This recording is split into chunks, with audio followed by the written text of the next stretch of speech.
Winter 2020. There I was, grieving the loss of a loved one who is now transitioned as an ancestor. You know, once you gain an ancestor, it's almost like clarity becomes your comfort, and the company you keep becomes inconvenient. Take this nigga for instance. We're gonna call him Blanket Bay 2020. As much as I needed him to be seen by him, he was my reflection of emotional unavailability. He wasn't able to compensate in the areas that were soothing to my soul, but his drove ass did what he could do best. Absolutely nothing. When I needed him the most, he failed at the opportunity to be my safety blanket. So the nigga gifted me with one. And that was an eye-opener for me and my growth. But I had to learn, when a person show you how they treat you in your time of need, don't internalize it, because it's merely a reflection of how they treat themselves. This nigga gifted me with a blanket. Like I never once told this nigga I was cold. Hella lame. It was as if I didn't have enough shit going on anyways. And to top all of the madness, it was fucking COVID, bro. Coronisha Variciona was the rudest bitch in town for year 2020, you feel me? I was so fucking done with working for corporate America. Although I was still employed, my funds were lower, happiness was minimal, and the only thing that brought me joy was me telling myself to write more and to work less. Oh, I was planning. And I had just got over COVID. And with COVID cases rising like the audacity of niggas, my job had the nerve to force us to return to the center. And with my newly found talent of saying absolutely the fuck no, I put in my 2 weeks. I sure the fuck did. I wasn't having that shit. I'm tired, bro. I'm tired. So, you know, just like any other real nigga would, I started off my email like, first off, fuck your team and the shit you claim. West side on the right. Let me chill. I deleted it. I was like, that's too flavorful for their palate. You feel me? So I did start my shit off like, to whom it may concern, I just want y'all to know I've done this, that, this, and the other, and bitch, I'm out. That's what I was on, and that's where I was at. I'm like, I'm gonna focus on building money through entrepreneurship, and I'm gonna be a fucking writer, bro. I am a fucking writer. And that's where my goals, that's where my energy, time, and talent went into. And so that's exactly what I did. I submitted my pilot to a mentorship program, and it was the first thing I had ever done for myself as a writer. I straight completed a fucking TV script, bro. No one could tell me shit. Like, I was so proud of myself. I rejoiced in the fact that I stated a fact, I set a goal, and I did that shit.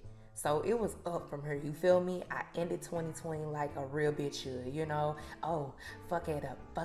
That's that bitch. Ayy, I'm a motherfucking G. Ayy, crip fuck with it. Ooh, heel toe into 2021. Bitch, don't play with me because I was on that, you feel me? By spring, shit was looking up. My TV pilot was submitted, my lock clientele was building, working on writing projects with my writer's room, all before turning 32. I believe that I deserve so many great things that I will willingly disregard how these great things were delivered to me. Take this nigga for example. Let's call him red flag in the bag. And let's just say, I fucking knew better. I had so much goodness around me that I was achieving. I had this attitude of settling. Like, well, I mean, so much is happening. This is as good as it's going to get. Everything in my life seemed solid. So I was kind of like, well, here we are. Like, I had a loose vetting process. I had no pacing about myself, no patience. I was just diving straight into the pits of illusions of how I wanted things to look and be, without realizing that I needed to ask myself, is this divine alignment or is this my desperate need for desires? Sometimes the universe will test you on exactly what you ask for. God will provide opposition to you disguised as opportunities. Baby, this purpose shit can get tricky, deceptive, rose-colored glasses. if you will. Y'all see this dirty ass nigga just dropping my new shit? Oh my God. The shit that I allow. Summertime. After my 32nd B-Day, entrepreneurship was a challenge, but business was moving. I was in a new environment with new connections, new clientele, new beginnings, but my ass was still carrying the same old habits. It was like I had this romantic vision of how I wanted my life to look, and at my big ass age, I was willing to ignore the reality of what the fuck was right in front of me. And when I say romanticize, y'all, I mean big screen, home box office, BET original. You know, life can be a movie until you start living in them deleted scenes, and now you flipping through the script trying to remember what part of the movie is this. I wanted so badly for things to match in my head, in my life. You know, the perfect script, the perfect job, the perfect man, the perfect home. But to no avail, deep down, this shit was not hitting. Cut cameras, stop rolling, flag on the motherfucking play, literally and figuratively. But then I remembered this journey of self-accountability and consciousness. That shit will test your choices. And like I said in the beginning, when you gain an ancestor, clarity is freely given whether you request it or not. And some shit just can't be tolerated and ignored. I had to oblige. Be mindful of what you ask for, because it can be alarming when you notice yourself in the same place you thought you mastered. With clarity coming, those rose-colored glasses will eventually be snatched off and you're seeing yourself for the first time. You realize your ideas and plans for your life are not aligning with what's currently in your face. You ask yourself, why is this hard? Why is this not reflecting my growth? Because, Tiara, you're working overtime and psyching yourself out to fit something and someone into your life that is not deserving to be there. Forcing it as a fit. Settling, babe. And that's a hard truth to digest. Because I, Tiara K. Parks Brown, willfully dieted off of shit in relationships, trying to add sugar to make it palatable. When the whole time I'm craving stuffed salmon and kept being served third lunch fish sticks, yeah, I knew it was time to make a move. So here we are. I always had to ask myself, like, man, if I'm not moving in certainty and I have to ask for clarity, I think I already have my answer. Yeah, there I am, asking the question, what the fuck we doing? Where we going? What is this? And just look at him. He don't know. He look like a motherfucker that don't know, do he? I know. And that's when I realized I needed to stop looking for guidance from anything that's external outside of myself. Relationships, jobs, all of that shit. So I found my peace. Nah, I'm bullshitting. I found my peace in distractions for sure. Shit was shifting fast. I knew all my connections, family, business was under review. Take these two head asses for example.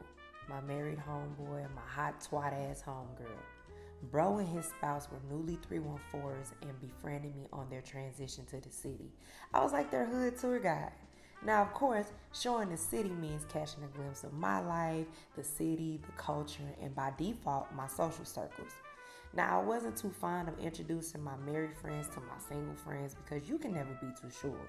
My assumption is that grown folks should have boundaries and respect for themselves in situations, but nah, look at that. Look at him.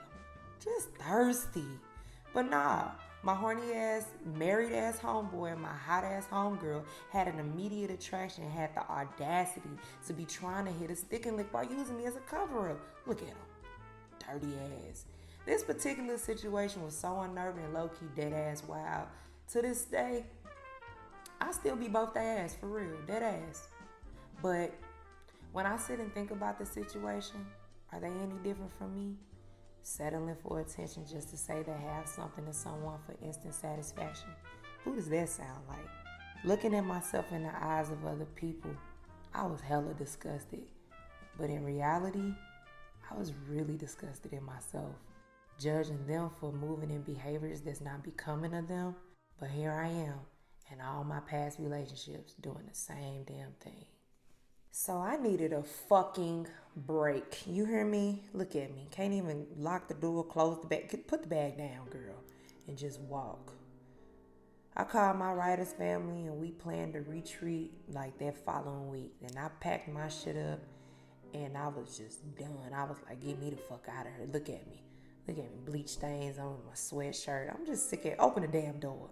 This fucking bag. Get this goddamn bag. Sick of everybody. And I got in that back seat and I just laid against the damn door and just reflected on all this madness that was around me. What was I to do with all this chaotic ass creation of what was now my reality? This wasn't a part of the fucking plan.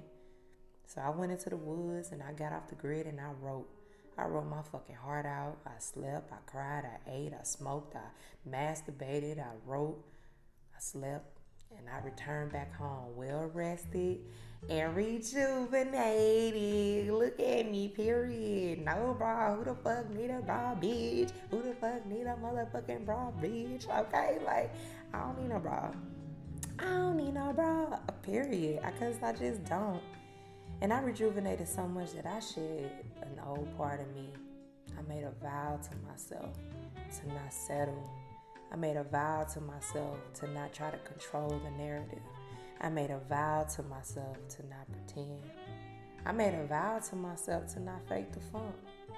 I made a vow to myself to utilize all this chaotic creation into something amazing, to redeem myself, my energy.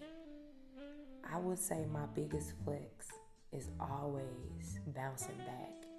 It's like a permanent promise to myself that I'm going to always make it.